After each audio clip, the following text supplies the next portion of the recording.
One day I'm gonna be everything I wanna be. I don't let it get the most of me. One day I'm gonna be free. I wanna be everything I'm gonna be. My future right in front of me. One day I'm gonna be free. I wanna be free. Let me be. From the depths of darkness, a voice emerges. A host with a fire burning in his soul. With a heart of steel and a spirit unbroken. He rides on two wheels ready to claim his throne. Amidst the chaos and the thunderous roar, insane wheels rise as a force to be reckoned with. Fueled by the power that only metal can bestow. He takes his stand, refusing to submit. Insane wheels hear his battle cry. A metal mayhem that will never die. With engines roaring, he paves his way. A legend in the making, day by day.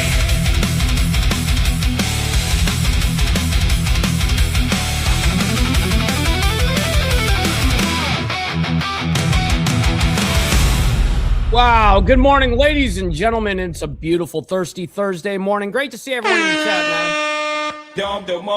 Always appreciate all you legends. We got a big morning ahead of us, as we always seem to have. We have some new U.S. Strikes on Iran, that over there in southern Iran, actually, kind of in the same area, a little bit of the same area of the last, attack from the United States. So we're going to be covering that. It's regarding, believe it or not, 4 drones, one-way drones that were launched, and they were reporting originally that they were headed towards not only cargo vessels that are U.S. flagged out there, but for a Navy ship as well. Well, the reports after, pretty much 10 minutes after were saying, well, now they were leaving out the Navy ship part. They were just putting cargo ships. So anyways, we're going to be discussing that this morning. And then White House briefing is going to be happening today. I'm not sure if we're actually going to be able to catch that, but at least you guys know that it's going to be happening probably right around the time I end. And then, of course, global updates. So let me go ahead and give you guys a chronological breakdown of what we're going to be discussing this morning. Deadly implosion. We have an update from that whole thing up there in Washington. There was another tank that imploded, and there was a lot of people missing. And so the last numbers we gave you guys was 1 dead and 9 missing. And now the update is now 2 dead and 9 missing. So we've got terrible news on that front. To start off the morning, unfortunately. And then we have Cuban official accuses Rubio of lying about national security threats. I don't know about that bullshit. I think, honestly, I think Cuba's full of cap. Stop the cap. Anyways, we got U.S. DOJ sues UCLA over alleged anti-Semitic educational environment. What the fuck does that mean? What is going on with this? It says on Tuesday, the U.S. Department of Justice Civil Rights Division filed a lawsuit against the University of California, Los Angeles, alleging it tolerated a hostile educational environment for Jewish and Israeli students. That's totally interesting. I wonder what was happening specific. What is the accusation? Anyways, police SWAT shut down a social club for illegal gambling. Over there in Texas, authorities in West Houston, Texas, executed a search warrant at Lucky J Social Club over illegal gambling allegations. Approximately 80 to 90 people were in the club when the SWAT team entered the business. Police stated 4 to 5 people were taken into custody. It's unclear what the people taken into custody are being charged with at this time. According to Houston police, over the past several months, authorities received complaints from people in the area that there was illegal gambling and other activities going on at a business. Damn, this looks like they got caught. All right, and then we're going to be talking about the Strait of Hormuz over there. Southern Iran in particular, this last strike. U.S. intercepts 4 Iranian drones near Strait of Hormuz. And so this comes out just 4 hours ago. This is one of the latest updates on this. The U.S. military said it intercepted and shot down 4 Iranian one-way attack drones and struck an Iranian ground control station in Bandar Abbas, which is the island. I'll show you guys here in a little bit. That was preparing to launch a 5th drone. The developments come as tensions continue to rise between U.S. and Iran, with President Donald Trump addressing the escalating conflict during a cabinet meeting Wednesday at the White House, which was yesterday, obviously. And then we have a report. U.S. will need years to replenish weapons used in Iran. This is coming out just 3 hours ago.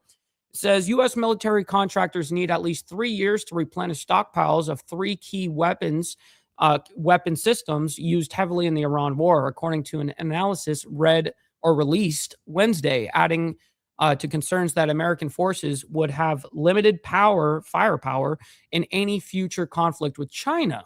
Very interesting. And Patriot missiles is one of the things that they're going to be talking about, the lack of, and it takes forever to build. And we weren't even supposed to have any more made until like 2030 or something like that. So we've used up a lot of our stockpile. Anyways, U.S. to create Ebola facility for infected Americans. This coming out an hour ago. The U.S. is in discussions with Kenya about opening a facility to quarantine American citizens exposed to the Ebola outbreak centered in the Democratic Republic of the Congo. According to the U.S., according to 2 U.S. officials who spoke on condition of anonymity, the facility would be staffed by members of the U.S. Public Health Service, a uniform branch of the Department of Health and Human Services. So it sounds like they're trying to make this thing happen, this facility over there in Kenya. Anyways, we're going to be following that. 51 minutes ago, Iran and U.S. exchange strikes as Trump threatens Oman. The U.S. shot down its 4 drones we were just talking about mid-Tehran peace negotiations. President Donald Trump accused Tehran of attempting to outwit him amid talks. So we have updates from U.S. Central Command and their posts and everything. So we got that lined up for you guys. All right, so that's the morning that we're looking at real quick. Let's go ahead and do our call to actions, and we'll get right into it. Make sure you guys hit that like button, double tap that screen if you're on the vertical side. Hit that subscribe button too. This is what we do Monday through Friday, and it's free to do so. And of course, we got members only on Saturday morning. Now, speaking of members, please consider becoming a member starting only at $3.99 a month. We're making sure we're not breaking the bank out there with anybody, but check it out. This is what allows us to be on these airwaves as well as have these lights on. So thank you guys for becoming members and staying members. A little side note here, follow my Instagram at BallValveTV, where I post everything behind the scenes of not only my life, but as well as the show, Millennial Food Time Breaking News. It's a great way to get a hold of me one-on-one. And also, we have a Discord server for all of you legends, and I've got my hair that's like messed up right here, so I'm going to fix that. Let's see if I kind of did. Anyways, and go to the video description down below, and there is the invite link for all of that. And last but not least, all super chats, super stickers, gifted memberships, and membership signups are, of course, all going to be presented live and shouted out onto the show. But if you guys would like to skip that YouTube 30% brutal cut that they take from your hard-earned cash, we have these platforms that are scrolling around the screen. At any time, you can donate to those, and I get 100% of the proceeds. And, of course, we'll read out loud whatever comes our way, just like a super chat. I'll read it just like as if you guys were sending in a super chat. So I've got my email up. We're always scanning. All right, good morning to all you legends. I see so many of you guys in here. I very much appreciate all your guys' love and support. We got PJ as well as Gary. We got Easy Frank as well as Rabbit of Chaos. We got Steve Easy. Good morning to you guys, man. Always appreciate you guys. We got Dean as well as Naomi. Thank you all for being here this morning. We got Motobomb Virginia with the Coffee Crew raid this morning. We always appreciate that as well. We got Steve Posey as well. Good to see you, kind sir. Always appreciate you. SSDS. Good morning to you. I see you. We got Jack as well. Good morning to you. We got Chat with Stacks saying Mike Ball was good. Chat was good with you, my man. We got Virginia Chaos as well. We got Barbie. Good morning to you guys, man. Let's see. All right. So we're going to pretty much get right into the madness this morning. We're going to start with our first story of the morning here. And this is what we were discussing a little bit yesterday about the deadly implosion, the tank implosion, not in Southern California in Garden Grove. We're talking about specifically up there in Washington. There was a second ordeal, second tank implosion or whatever, crisis within a very short amount of time, about a week difference of each other. We're getting an update in Washington right now as there was that deadly explosion. We do have officials speaking right now, so let's listen in. Let me read it, Stacks. Or Steve Dozy. Let me go back while they're pulled that up. Where'd it go? Here it is. David Rush, a former CIA. 46 members of the Washington National Guard. No, I haven't seen any of this. 303 gold bars worth 40 million, 2 million in cash, 35 luxury watches found in his home. Wow, dude, that's fucking crazy. On site. That includes 10 civil. Why can't we hear him anymore? What happened? That's their side. Come on. Okay, let me go ahead and skip ahead a little bit and see which if I think we was can... mentioned before, but it bears repeating. Those results show no evidence of airborne contamination. We will, of course, continue to monitor over the coming days. We also have 20 members of the Homeland Response Force who will assist with decontamination. We have 8 members of Fatality Search and Rescue to assist with recovery. We're thankful to those members of the National Guard and to other members of the National Guard who are on site assisting in a variety of ways.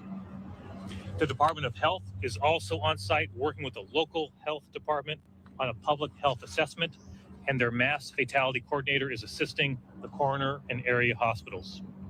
The State Department of Ecology remains on site. What up, 5150? Great to see you in the chat, by the way. They continue to test water quality and working with federal partners and the company to make a plan to remove white liquor from the site. Steve's got a question. Why are you gay? He's just asking a question, though. You are gay. We have recovered approximately 12 carp from the dikes that have died. Elle and I will be meeting with injured workers and the families of those killed to help them understand and access the benefits that they are entitled to. Our state employment security department has activated its rapid response team and has reached out to both the company. You know what's funny is I really haven't heard Bob Ferguson speak much, pretty much at all. I guess maybe I've never paid that much attention up there in Washington. Maybe I should, of course, but Governor of Washington speaking here. And the union that represents the workers here, the Association of Western Pipe and Paper Workers, to offer resources.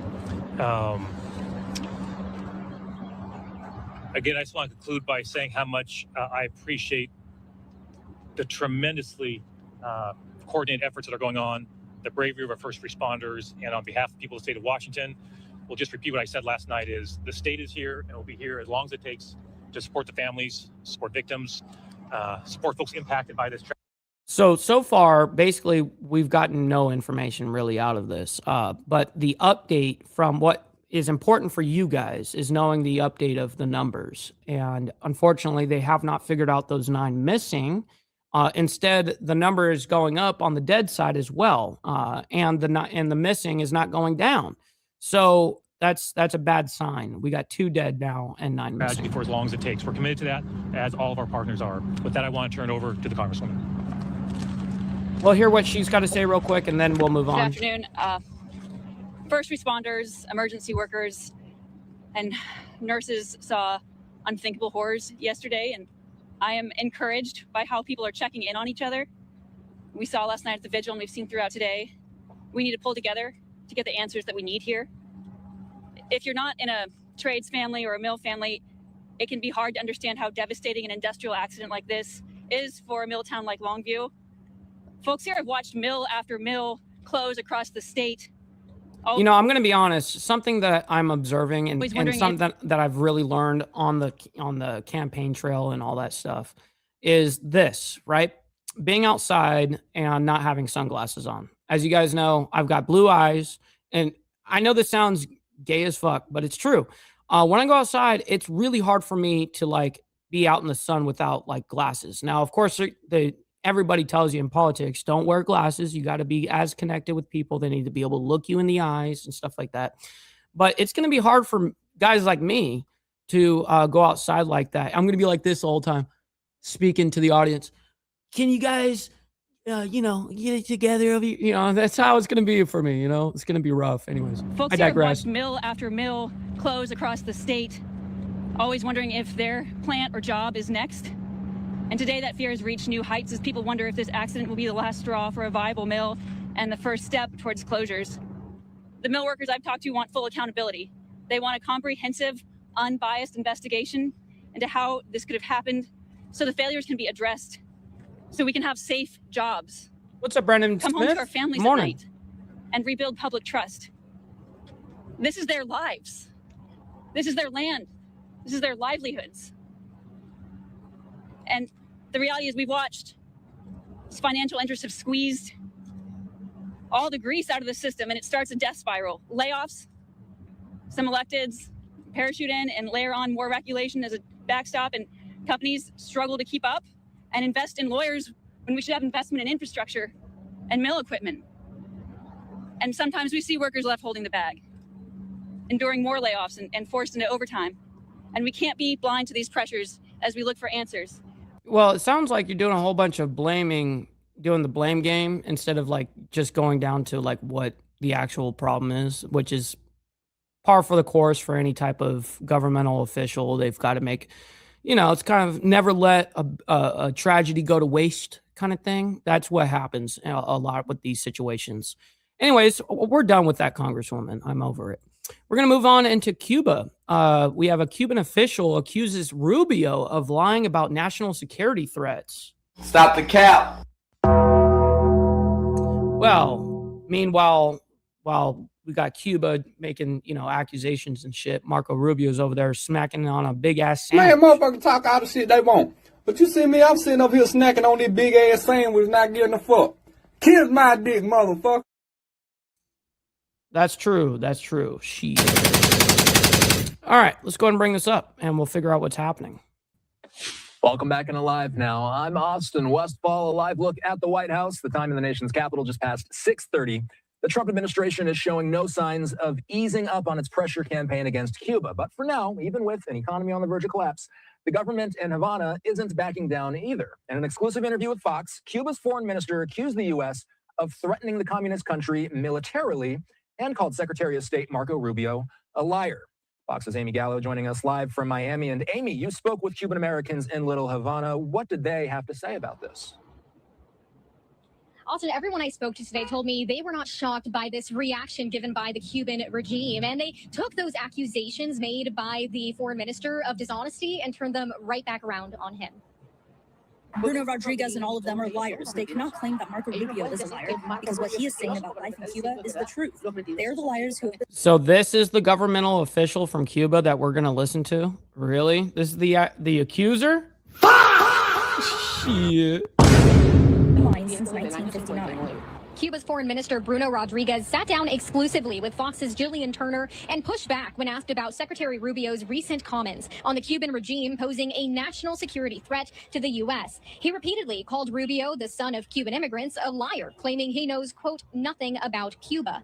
Okay, so that's the actual accuser, not the lady. The lady was just being interviewed about about it. Rodriguez also questioned the timing of the indictment against former Cuban leader Raul Castro, Fidel Castro's brother. The 94-year-old is facing 4 murder charges in the U.S. connected to the 1996 shootdown of 2 planes flown by a Miami-based humanitarian group. This is the official right here. For 30 years to do this, we will have to ask, what is the ethical value? What is the legal value behind these allegations right now? Or if this is part of the political narrative aimed at manipulating the U.S. public opinion to justify a military aggression against Cuba. I would really hope not, Steve Posey, because then, first of all, that would add seats to our Congress, right? Which I don't want them representing anything in Congress. Number 2, they would get federal funding, and Cuba is nothing but a liability.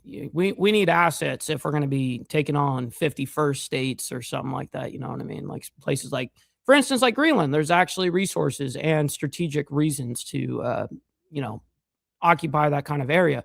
But you guys know what I'm getting at. I don't think you want Cuba to be the Cuban Americans I spoke to called the indictment of Raul Castro long overdue. I don't know why the world and everyone, even the United States, had to wait 30 years to bring these charges. They should have brought it about immediately. Too many years went by. Yes, I would agree with that, Gary. Make it a territory, if anything. Department has issued a warrant for Castro's arrest, but the Cuban government isn't likely to just hand him over. And despite all of this, Acting Attorney General Todd Blanche has said he does expect Raul Castro to end up in the U.S., quote, by his own will or another way. Back to you, Austin. Amy Gallo for us. Yeah, the reason why they have those old rides is because that's all they got left. I mean, that was the last thing that they imported, basically. Shit. In Miami, we appreciate it. We continue to track the latest developments out of Cuba. And Hal Kemper is here with me. Hal's a retired Marine Intelligence Officer, National Security Analyst, and the host of the Strap. And we always appreciate Hal Kemper coming on to the show, giving us 2 cents. I really do appreciate the insights he's got. Podcast. You were just listening in to Amy's report there, Hal. And Amy said at the end of her report that Blanche expects Castro will show up by his own will or another way. What could that other way mean? By force? Well, Austin, another way kind of infers something like what happened with Maduro, where he ended up in New York court. He just it was an interesting way he got there. Was U.S. Special Operations Forces went in and actually took him. Ironically. Good morning, Tiffany. Happy Thirsty Thursday morning to you. Great to see you. Or not coincidentally, as well he was to you. surrounded by Cuban security officials, most of whom were killed in that operation. But they got hold of Maduro and the president of Venezuela and got him in there. Now, getting Raul Castro out of Cuba will probably not be that easy. Not the least of which is that it would be done after everybody's had a chance to see what we did. So you can imagine they're going to be hiding him, using deception operations, doing all sorts of stuff to make it very, very difficult to get in there and get him, even if we can figure out where he is at any given point in time. And they'll be moving him around and doing lots of other things. So it'll be very difficult to pin him down as where he is if they were to do that. But we're putting phenomenal pressure on Cuba. And I think the thing to listen to is that they may end up handing him over. Now, if there is a regime change, which happens, dare I say, organically with the Cuban people tossing out this government, in some way, shape, or form, then at the end of that, they could in fact, it would be more likely than not, they would hand over Raul Castro in such a circumstance. But there's a lot of ifs there. And right now, there is no clear path for him to show up in court. But having him indicted in U.S. court does strengthen our hand to some degree and certainly allows some credibility as to why, if we were going to try and get him, why we would do that. So when a country like Cuba is under the blockade that Man, I'll tell you, that's their biggest asset there, Steve. Not going to lie. Their food is fucking bomb. You can't lie about that shit. Absolutely. One of my favorite restaurants in Southern California was a Cuban spot. Okay. I used to go there all the time with me and the big homie. It's been under, and we've been looking at video of the island itself in recent weeks. When a country like Cuba starts talking publicly about preparing for war, Hal, how much of that is real military concern, and how much of it is political messaging for Cuba's own people? Most of it's really political messaging. They can say they're going to prepare for war and do what? All they can really do is prepare for war if the U.S. invades. And if the U.S. doesn't invade, you can only stand to for so long. Their regular military active duty is less than 50,000. I mean, it's significant by, certainly within the hemisphere. But well, I would say that's pretty significant for an island. But granted, there are millions of people on Cuba. We're talking originally they were talking about 11 million, but now they're estimating anywhere between like 8.9 to 8.8 to 9.1 million now. It's not and some reports are saying that's even lower. Not huge. Their reserves on top of that are less than 40,000. So combined, you got about 90,000.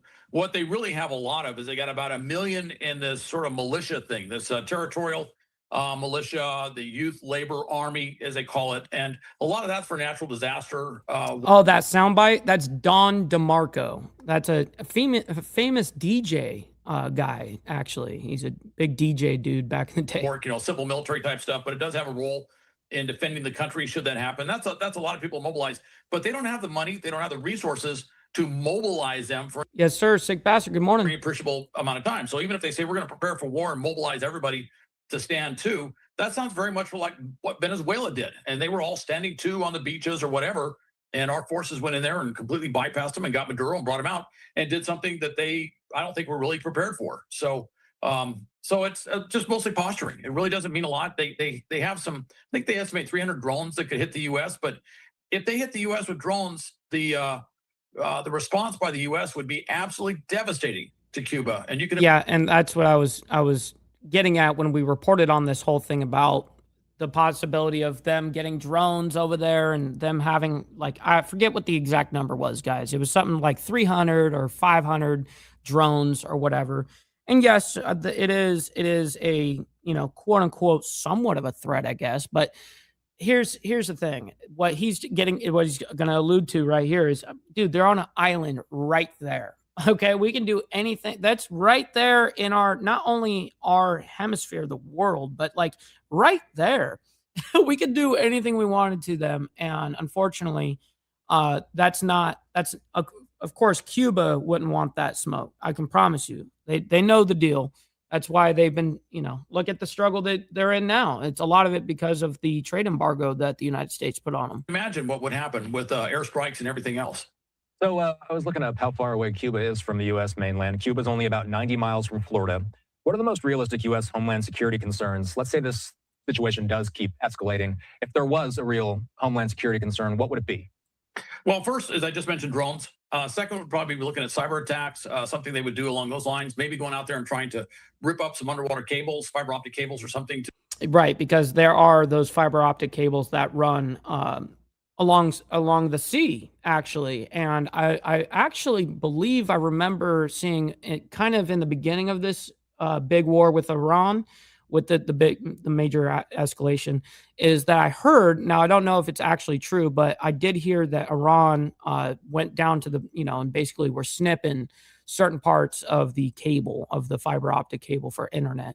I don't know that to be absolutely true, but I did see that as a report. All right, let's get back to this. Our communications, our internet backbone here in the U.S., our communications backbone. The third is kind of interesting. You good out there, Frank? Had a very active program trying to go after the Cuban-American expatriate Brother Straight Jacket, good morning. Community, the Cuban expatriate community, for a long time in Florida and also around the country. They conduct a lot of covert intelligence operations in the U.S. Obviously, we try to stop them at every chance we can. But it's fair to say there are some covert operatives of Cuba within the U.S., and they could potentially engage them to do some sort of thing like sabotage or attacks or something like that. Although if they did and we tracked it back to Cuba, again, the retaliation by the U.S. would be swift and it would be overwhelming. And so Cuba, they have to say these things politically. I think the regime feels they have to publicly say these things, but the reality is they don't have a lot of military options and they don't have any supporters in the Western Hemisphere. They are truly isolated.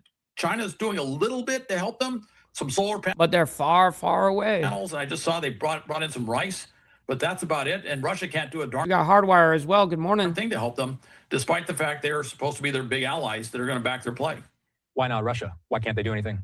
They just don't have the resources. They're tied up with Ukraine. They just don't have any extra resources that they can really do. Yeah, well, not only that, but geographical locations are also important. That goes for China and Russia. But yes, Russia is definitely knee deep in their own shit right now. So all resources are going to his war, right? We got TVT up there in Canada. Good morning, kind sir. Hopefully you're enjoying the morning as well. Your thirsty Thursday morning. They can barely get the oil out of Russia to its customers. They're trying to buy that sanctioned oil around the world. They don't have much of a Navy, blue water Navy capability that could do much. They don't really have an air capability that could project that far. That's way across the Atlantic. They don't have, the only bases they could launch from would be Cuba itself. So they have very limited options in terms of that. And interestingly, if you go back historically speaking, Cuba was kind of the Soviet Union's mercenary army. They sent them to the Middle East, Africa, all over the world. I think at one point they said 300,000 Cuban troops had rotated through Africa on various different adventures, whether... Carney knows the deal. Good morning there, kind sir. And thank you again for, hanging out with us, man. Angola or, up in, further north, up in the Sahel region or wherever, they have been using them forever. Of course, those are days gone by. But it does give you an idea of how the Soviet Union used to do it. And Russia has far less resources than the Soviet Union had. Yeah, no kidding. All right, let's go ahead and get into U.S. DOJ, the Department of Justice, sues UCLA over alleged anti-Semitic and educational environment. What does that mean? Let's go ahead and figure out what's happening. Let's figure out what the story is. Welcome back into Live Now from Fox. I'm your host, Anna Marsick. Thanks so much for joining us on this Wednesday. A big story that... Oh, you know what we haven't done yet? Fuck. We've been slacking. We got to get the money part over real quick. All right, just get the money part done. Give me money. Money me. Money now. Me a money needing a lot now. Okay, perfect. Now we're dialed. Denied. All right, back to this. We are following today here at Live Now from Fox. Take a look at this X post on your screen coming from Reuters on Tuesday, saying just in, the U.S. Department of Justice's Civil Rights Division filed a lawsuit against UCLA, alleging the university allowed a hostile educational environment for Jewish and Israeli students. That coming in yesterday. The Justice Department is taking major legal action, filing a sweeping civil rights lawsuit against UCLA over its handling of campus protests. The DOJ alleges the university violated the Title VI of the Civil Rights Act by... I wonder what that exact thing is. I'm sure she's going to read it, but we got Charlie Rose in the building. Good morning to you. Acting with deliberate indifference toward severe anti-Semitic harassment and assaults directed at Jewish and Israeli students. This 53-page complaint centers heavily on the April 2024 campus encampments, accusing masked demonstrators of forming human brigades to physically block Jewish students. I wonder who pushed to have this, you know, where the DOJ is doing it. From academic buildings. You know, of course, when they do these lawsuits and stuff. I wonder who pushed it. While university leadership adopted a do-nothing de-escalation strategy. This new title... We got Mr. Al Patterson coming in with the 5 gifted. At first, I was reading it like it was a $5 donation, but then for some reason, I don't know. That's what happens when you're illiterate. Great to see you, Al, and thank you for the 5 gifted memberships. That goes a long way. My man making it rain up in this booth. Very much appreciate you, kind sir. Not only helps me, but it helps 5 others in the IWF, my man. So thank you for that. Title VI lawsuit targets the student educational environment, coming just months after the DOJ sued UCLA under Title VII for creating a hostile work environment for its faculty. So joining us today to break all of this down is Mark Kasowitz, a civil rights litigator. Thanks so much for joining us here on Live Now from Fox. Brown Chicken, Thanks, good morning. Pleasure to be here. Of course. So in February of this year, the DOJ sued UCLA under Title VII, like I mentioned, for creating that hostile work environment for faculty. Oh, shit. Tuesday, Look at that. They sued under Title VI for a Damn. hostile educational environment for students. Damn. As a litigator, why do you think the DOJ split these into 2 separate lawsuits instead of one massive civil rights filing? And how does that dual track strategy complicate UCLA's legal defense?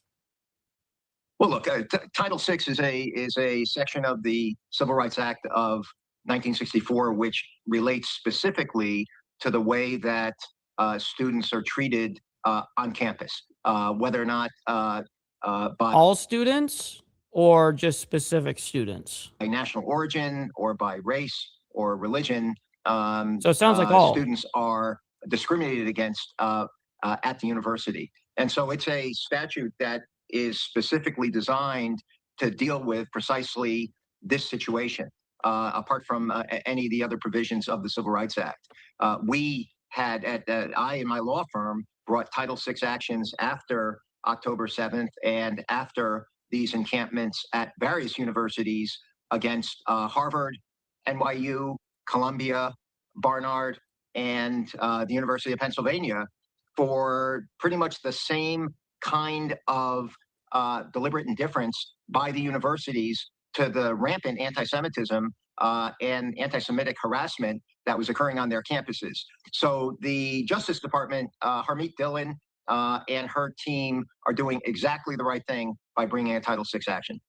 A major aggressive component of Tuesday's lawsuit is the DOJ seeking to recover federal taxpayer funds, arguing UCLA breached its funding contracts.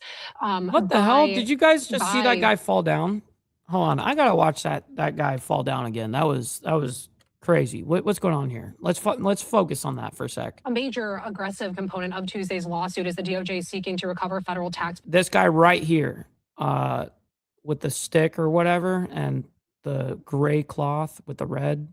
Funds, arguing UCLA breached its funding contracts. What the fuck was that all about? Even the chick that's doing the reporting right now, she's like watching it on her side, and she's like dumbfounded, and she's trying to figure out how to get through this report with that shit. Taxpayer funds, arguing UCLA breached. Oh, real quick, we got brother Virginia Chaos coming in hot with the Cash App, by the way, sending over his 5 spot, saying showing support, challenge everyone else to as well. Wow. I very much appreciate the 5 spot, my man. Definitely adds up very quickly on the Cash App, especially where I get to keep 100% of the proceeds, you know. Its funding contracts by falsely certifying those Title VI compliance. So how realistic is that a massive public university like UCLA will actually have to pay back those federal grants? I think it's a significant it's a very significant risk. It's great leverage for the Department of Justice and for this administration because it can be used to teach a real lesson to universities that are standing by indifferently while there's rampant anti-Semitism on their campuses. You know, Anna, if you read through this complaint, it's almost sickening to read the facts relating to what happened in the aftermath of October 7th, 2023, and the encampments and the riots that were conducted at UCLA in April and May. And okay, what does that have to do with today? Even after that, in 2024, Jewish students and other Jews on the UCLA campus, according to the allegations of this complaint, which are true, Jews were singled out for the worst kind of discrimination, physical attacks, and physical threats. I mean, there were checkpoints set up on the UCLA campus where Jewish students were not permitted to pass, Jewish or Israeli students were not permitted to pass to go to their classes, to go to assemblies, to do the normal kinds of things that students on a college campus expect to be able to do and should be entitled to do. And so the bottom line here is, while all of this was happening with this vicious anti-Semitic encampment, the university's administration was standing by and doing nothing. No matter what the university says now, and I saw a statement from one of the university representatives, the reality is that when this was happening and afterwards, the university stood by and did nothing. So, you know, what happened here, Anna, is a normal... Yeah, that sounds a little biased, but who knows? Okay, who knows? I'm done with him, though. We're moving on. We got to move on. We got more stories to get through. Police and SWAT shut down social club for illegal gambling. This looks like it happened yesterday. Authorities in West Houston, Texas, executed a search warrant at Lucky J Social Club over illegal gambling allegations. Approximately 80 to 90 people were in the club when the SWAT team entered the business. Police stated 4 to 5 people were taken into custody. It's unclear what the people taken into custody are being currently charged with. And it says, according to Houston police, over the past several months, authorities received complaints from people in the area that were there was illegal gambling and other activity going on at the business. Well, what other activity? Anyways, let's go ahead and bring that up and let's go ahead and discuss this. Here we go. We are following some breaking news out of the Houston area. This is a live look at the scene there. This is in Houston, Texas. Houston police is saying they are investigating at a scene of an illegal gambling investigation. Officials there in the area of Richmond Avenue and Westerland Drive at that Lucky J. And we have this from Houston police on Twitter saying Vice, Midwest, and SWAT just served a search warrant on the 9300 block of Richmond. Several arrests made, include illegal gambling investigation underway. And Houston... What's up, brother GEG? Good morning to you over there from the West Coast. Houston police did just speak to our partners there at Fox 26 on the scene. This is their update just from a few minutes ago on this illegal gambling investigation underway right now. All right, everybody's ready? All right. My name's Larry Krausen. I'm a lieutenant with the Houston Police Department. Over the past several months, we received complaints from people who lived in the area of 9300 Richmond that there was illegal gambling and other activity going on at the business here behind me. They'd contacted our Midwest Differential Response Team officers. These officers deal with quality of life issues such as illegal gambling, convenience stores operating without permits, those type of things. They contacted our Vice Division. Our Vice Division sent undercover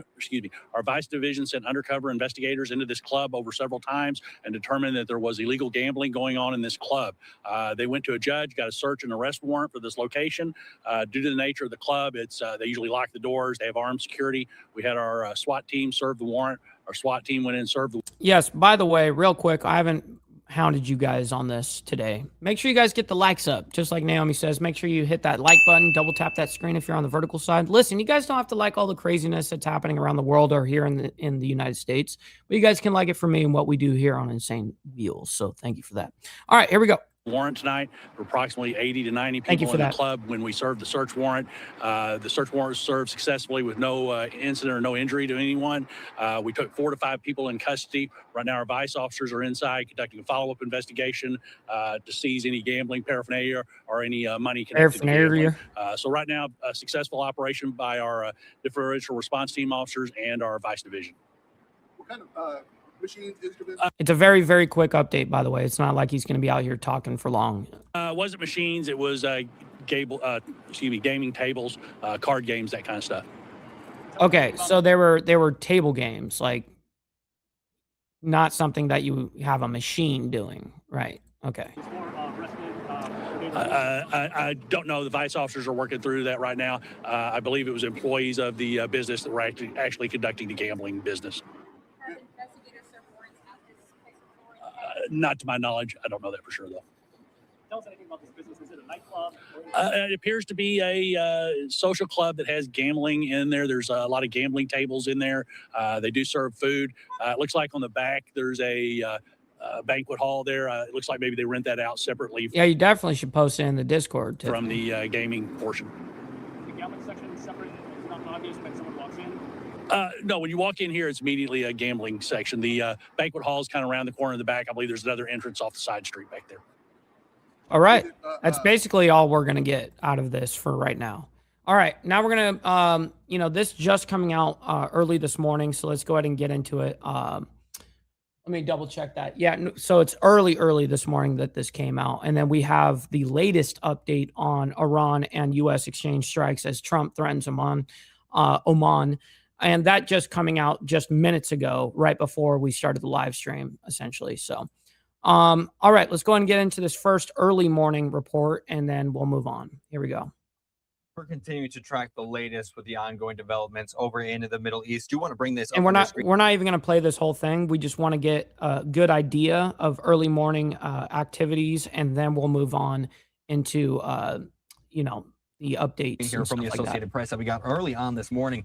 This here says Kuwait says it faced a missile and drone attack. This is coming out of the Associated Press, AP.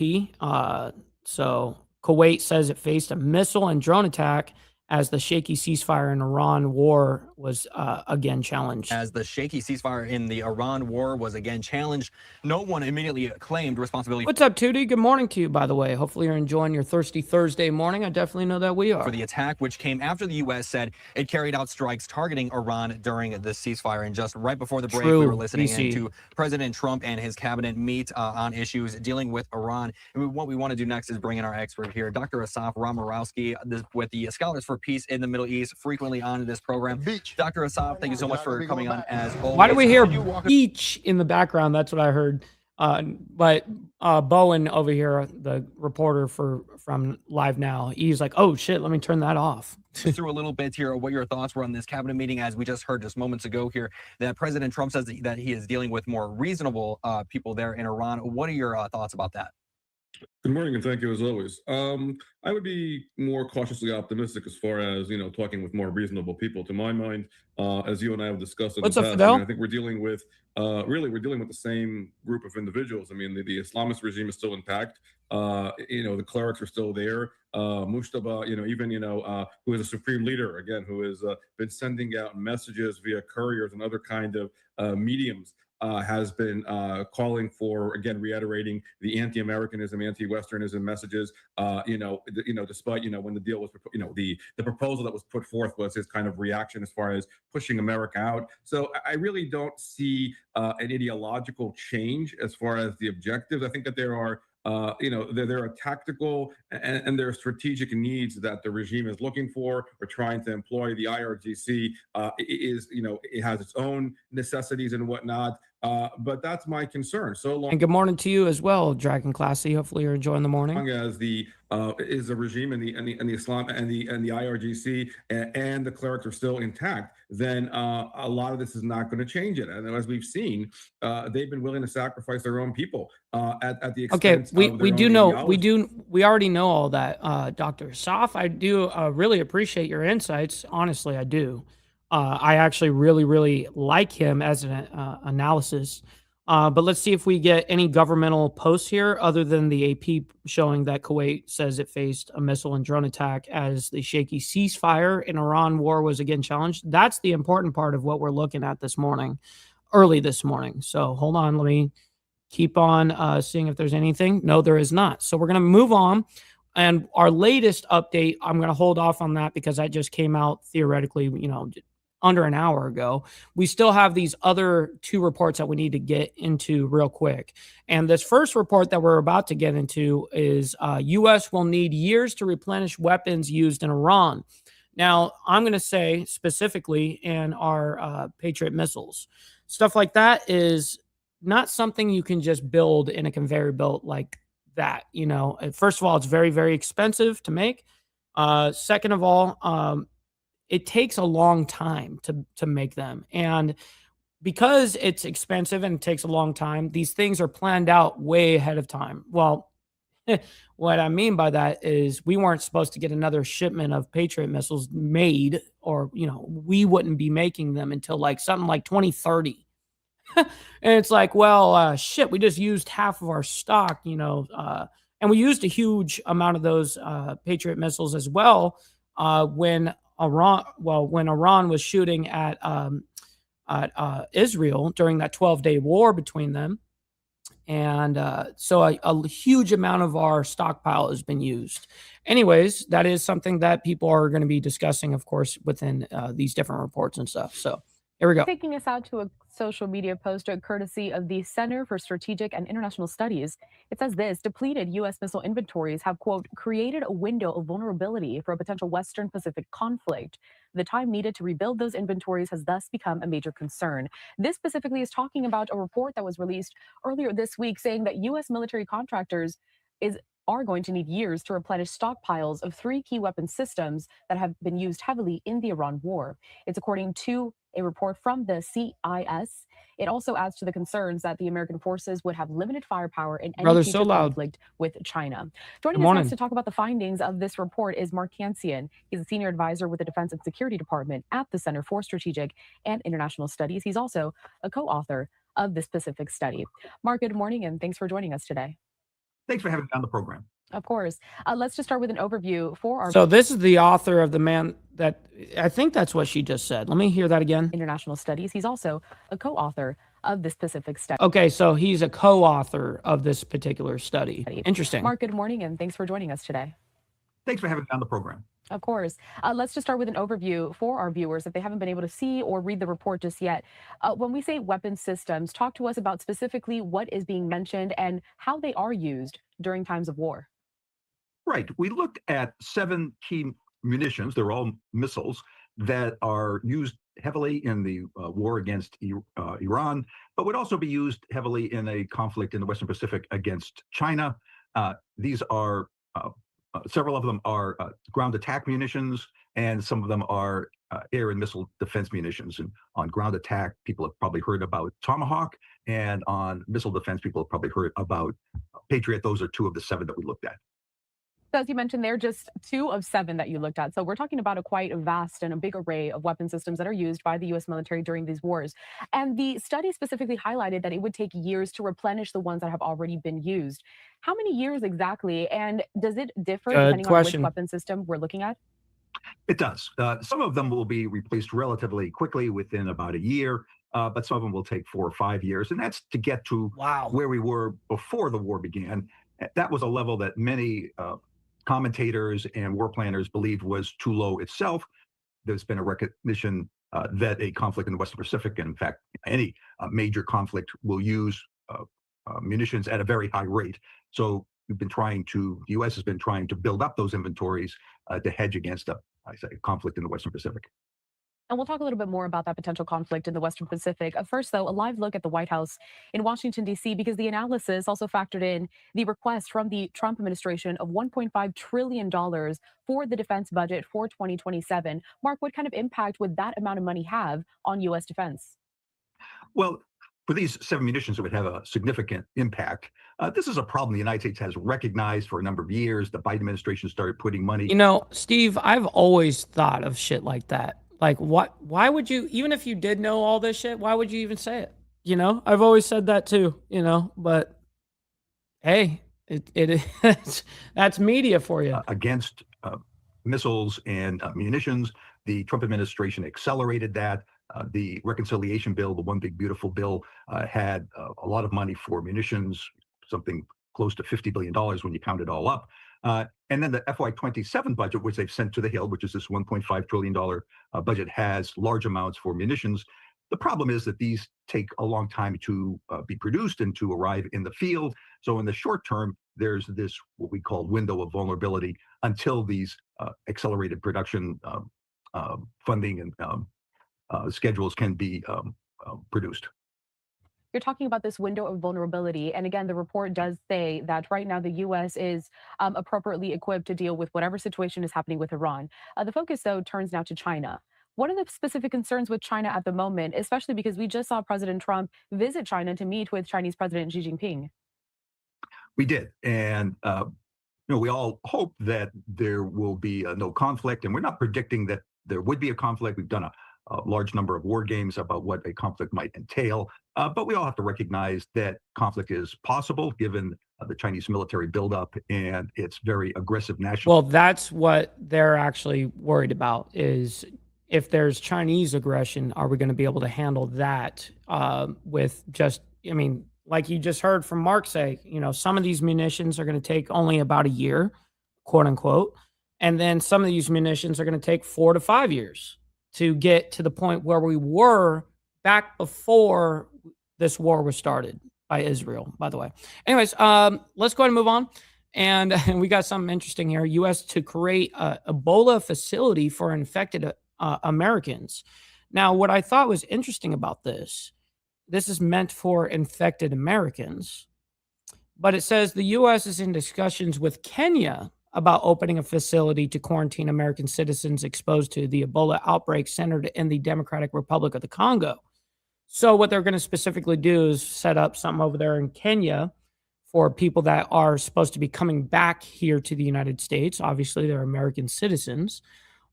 Anybody that, is infected American-wise that needs to go, back home here, they would stop over at Kenya. It looks like that's the plans that they're doing. Anyways, I believe this was discussed yesterday during Trump's cabinet meeting. So let's go ahead and bring this up. Obligation. We're involved in foreign policy, but even our foreign policy, the number one priority of our foreign policy is to protect the American people. We cannot and will not allow any cases of Ebola to enter the United States. And so the State Department and other agencies represented here, the Centers for Disease Control, HHS, others are working very, very hard to contain this crisis to the countries where it's currently located, particularly the Democratic Republic of the Congo. And so we've surged assistance to make sure that is being contained there. And obviously, multiple agencies involved here are also very involved in tracking people just to make sure that nobody comes into this country that has Ebola and creates a problem for us. Yes, by the way, let's get the likes up, man. I very much appreciate you guys and your engagement. Double tap that screen. Very much appreciate it. And we feel like we've got good efforts in place to do that, and Americans should feel assured that the president and his administration is doing everything we can to protect them on that front. My last point, said I was all over the place. One of the places I stopped in like that.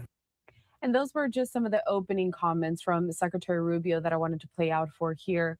I want to highlight something specifically that he was discussing, and that is this Ebola outbreak that we have been following closely for several weeks now.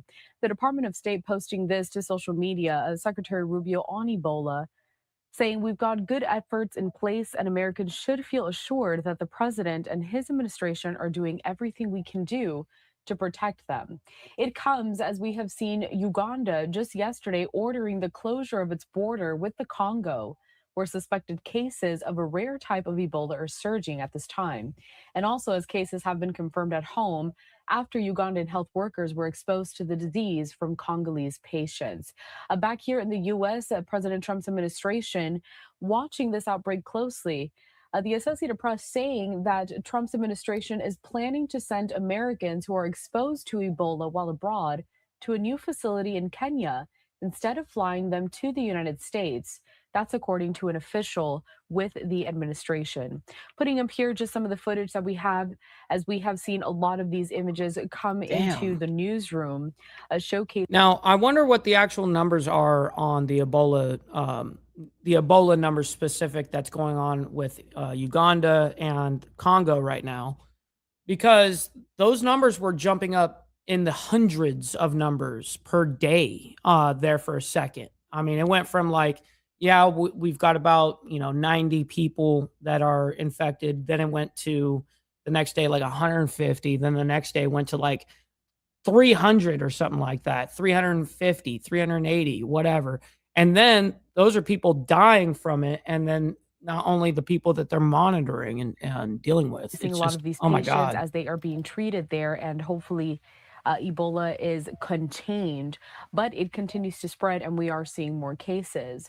Now, the quarantine and treatment center being set up by the Departments of Defense, State, and Health and Human Services will be designed for Ebola patients who need to get out of the DRC and receive care quickly, according to the official.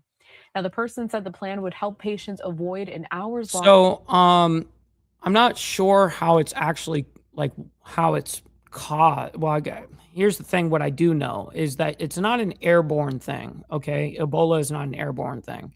What it is you get it from,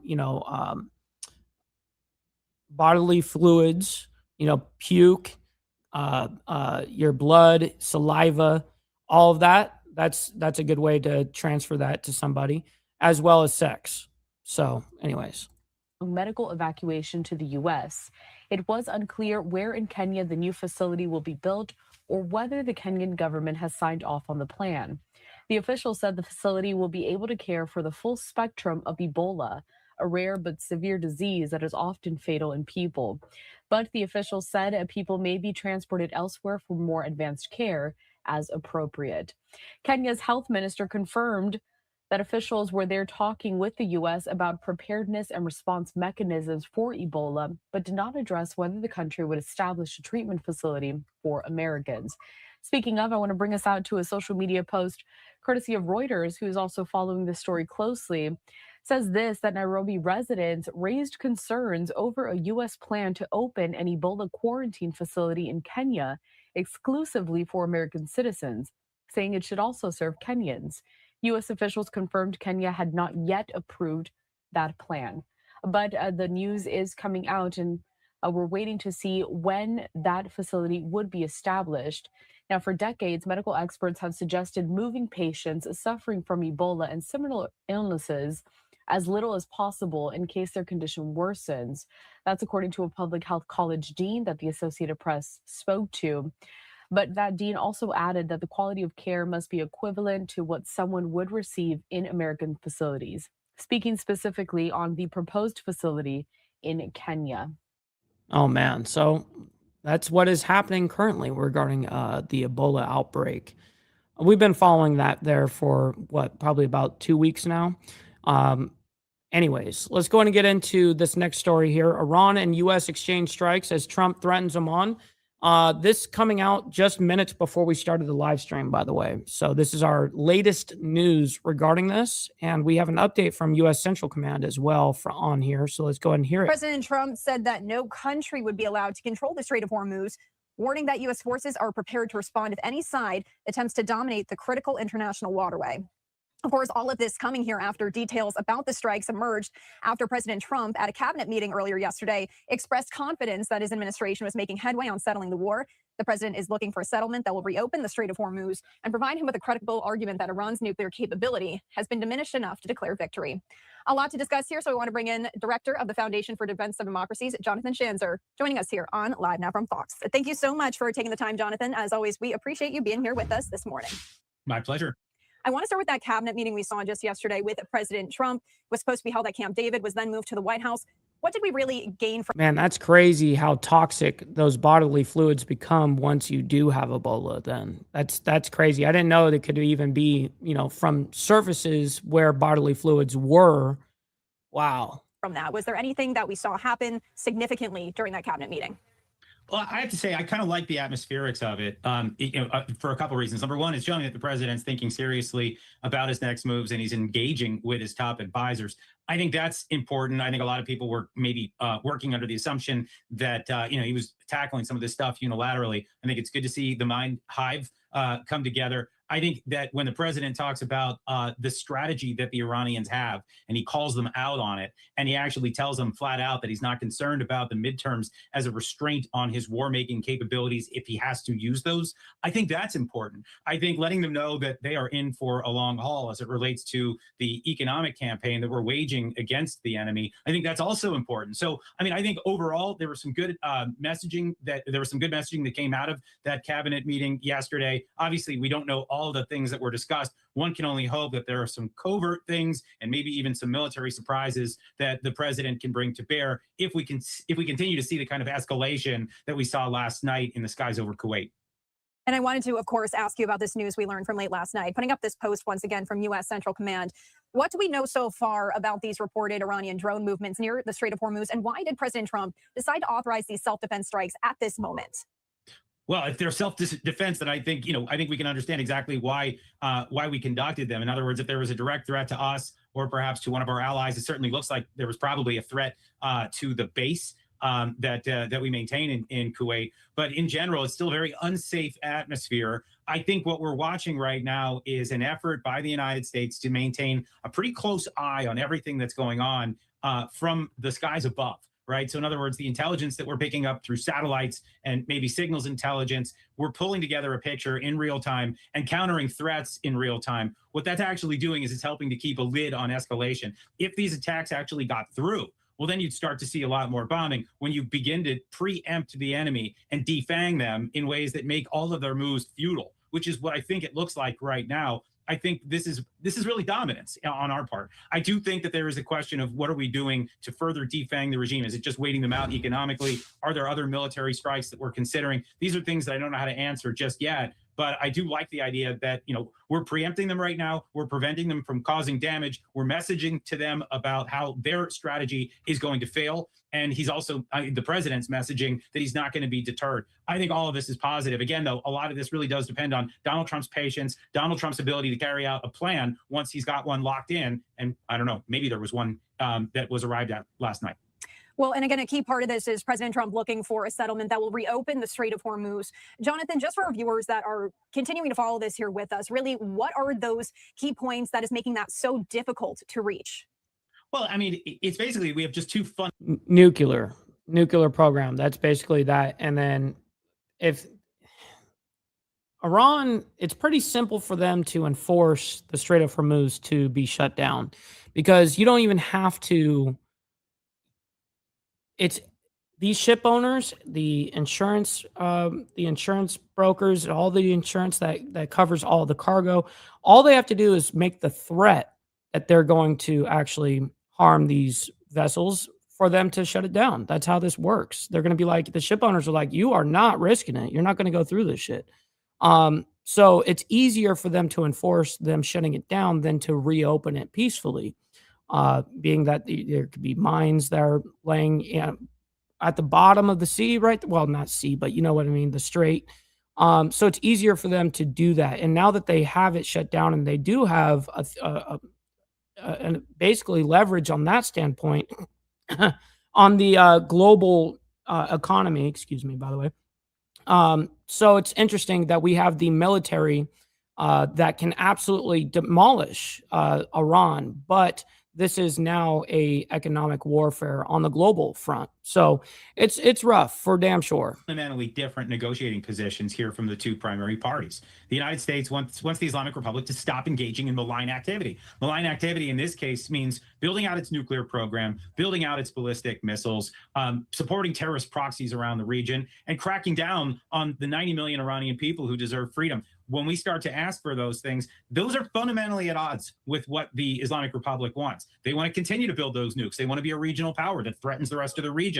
And they want the ballistic missiles and the proxies to be able to do that. And they don't want to have to answer to those 90 million people that are demanding their freedom. This is actually, I think, the reason why those people are probably our most important weapon that we have yet to truly mobilize. And again, when we talk about the covert means that are available to us, I think those are really important right now. And there's a reason why we're not hearing about them, because they're covert, right? But what we really want is we want weapons getting in. You want secure communications getting in. You want to give the Iranian people the tools that they need in order to bring down this regime. I don't know where we are with that, but I do know that the military strikes have eroded the regime's capability to do harm to us and to our allies. I think that's important. And now we've got this economic campaign where we've got our own blockade on the Strait of Hormuz. That's depriving the regime of money. We don't have a blockade on the Strait of Hormuz. I don't like when analysts say that. I don't know why we have we don't have a blockade on the Strait of Hormuz. We have a blockade of their ports. Any Iranian port is blockaded. Okay. The strait itself, no, they're not blockading that specific blockade. They're not going to do that. It's already blockaded. But anyways, I don't know why some of these analysis come on here and say that. Anyways, listen, I can't thank each and every single one of you guys enough. That wraps up the morning for us. Listen, we'll be back tomorrow morning for more of the world's madness. We're also going to be raiding our buddy JS Urban Adventure. He's live right now. Make sure you guys stick around for the raid and let him know we're coming through with the Mike Ball raid. Listen, we'll be back tomorrow morning, like I said. And until then, God bless everyone. We'll see you guys very soon. And be safe out there. Much love. From the depths of darkness, a voice emerges, a host with a fire.